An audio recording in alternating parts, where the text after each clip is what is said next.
Previously on The House Restorer, the Fulgans got heavy with the hammers. Sally found a cellar and was then presented with information evidencing there may be a well in her lounge. In the history that the previous owner wrote, where she mentions the cellar, she does also mention that there was a well in the lounge.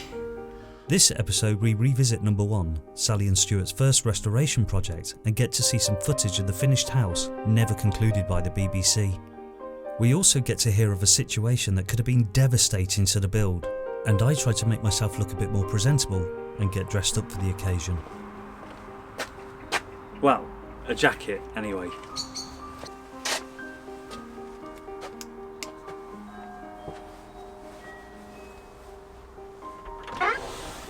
Hello, come in. Thank Very you, cheers. smart. Why, thank you, cheers.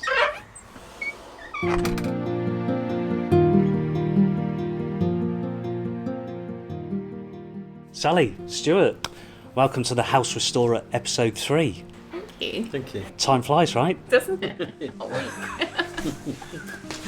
What was the part of No.1's restoration that you found most interesting? I think for me it was learning about how timber frame buildings were put together.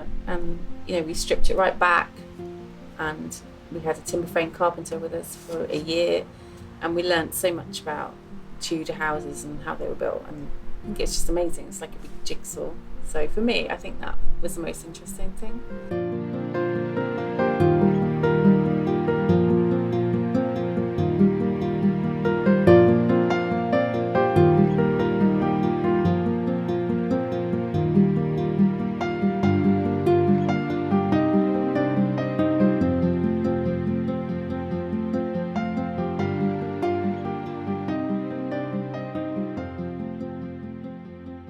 Were there any moments where you didn't think you'd complete it? Yeah, I think there are a number of times, but one that really springs to mind is when I was just due back from paternity leave, and at 3 a.m. we had a call from the fire brigade letting us know that the house was on fire and could we come round as soon as possible to assess the damage. So I got dressed, went round, and we'd had the house wrapped. It had a scaffold, and then there was a wrap around the scaffold, and somebody had set fire to the wrap around the scaffold. Fortunately, it hadn't caught onto the building, but it was very precarious at that time, and the fire brigade actually thought that a lot more damage had been done, but actually that was That's how we left that's it. how we had left it before they came. But it was really lucky. Somebody was on their way home from work and saw like a glimmer of fire and rang the fire brigade. Now that the house is finished, what's your favourite feature? For me, I think it's looking back from the garden at the timber frame, and then the zinc work and across the kitchen area. It really is quite unique, isn't it? From inside and out, the transition from the old to the new. It's really nice.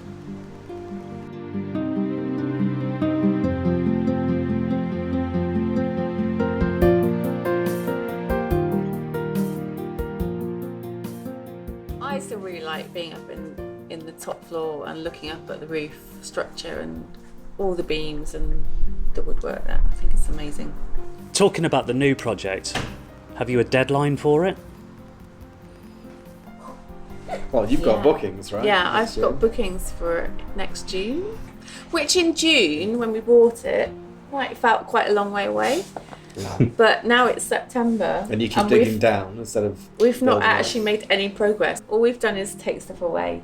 We've not actually started anything like positive in terms of moving it forward. Yeah. Although I think that's part of the process, right? You've got to get back to the basics. I agree. But that makes June feel quite close. It does. Because we've got some big jobs to do. So we want to do the roof, and that we have to get planning permission, and that could take 8 weeks. So that takes us to November. With the timber work to be done. Yeah. You've got a whole house to build. A house to build. we In have. essence, it is really, yeah. And it's like building from scratch. Yeah. With the added complication of an existing building in the way of what Yeah. you're trying to do. Trying to So yeah, we have build got it a around it. deadline. But it's good. I like a deadline. We'd love an extra year to get there. Judging from what we've actually seen on YouTube already, you've made a really good start of the project, but ultimately you've made a right racket as well. How have the neighbours been with that? we're really lucky. We've got very patient neighbours, and they've been really good. Yeah, we have made a lot of noise. We've made a lot of mess. And our neighbours on one side did say that when we were digging out the cellar, their whole house was vibrating. So yeah, they've been really, really good about it. They were fine with that. They have, and our immediate neighbours have suffered right through the build on number 1 as well. Yeah, so they know what's to come. So they had to duck under the scaffolding for years. So they're fully expecting, big changes to their life. I guess they've seen the results of this place, so that must fill their confidence levels in what you can achieve in the new build. The immediate neighbours said, we've seen what you did at number 1, we're not worried. But yeah, they have got to live through it to get to that point.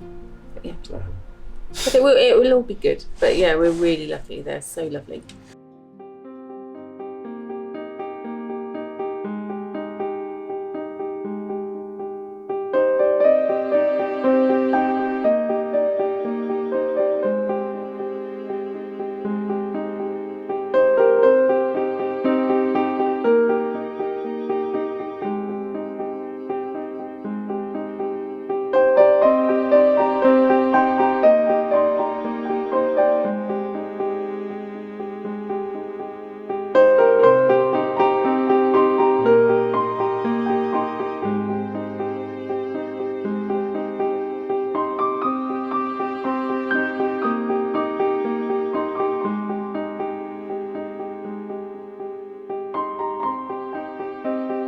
So I guess talking about the new project, we're probably better off taking a walk down the road and having a look around.